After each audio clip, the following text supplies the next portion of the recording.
There's been an awful lot of talk about tax residency with reference to Australia over the last few years. But where there is often a lot of confusion is the link between permanent residency and tax residency. So let's dispel this myth right here in this video today. Hi, I'm Jared Brown, Australian expat financial planner based here in Singapore. Thank you for tuning into the video today. Now, let's have a bit of a look at permanent residency and tax residency because the two are incredibly different. They are really not linked in any way.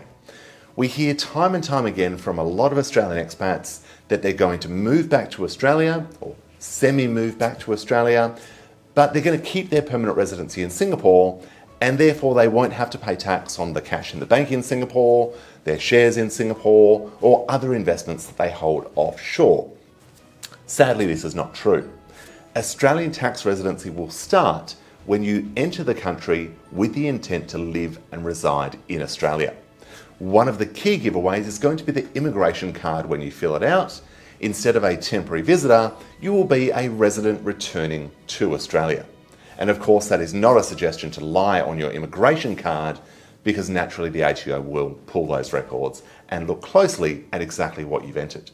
So when you enter Australia with the intent to live there, you are an Australian tax resident.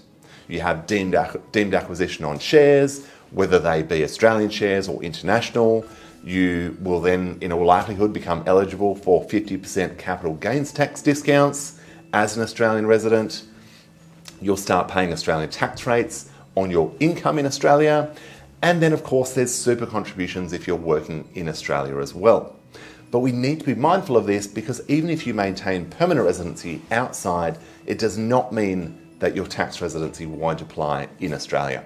So when it comes to PR in Singapore, naturally, tread with caution, do your homework. In all likelihood, it will impact things like your CPF and whether you should extract that CPF, take it to Australia, or leave it here in Singapore.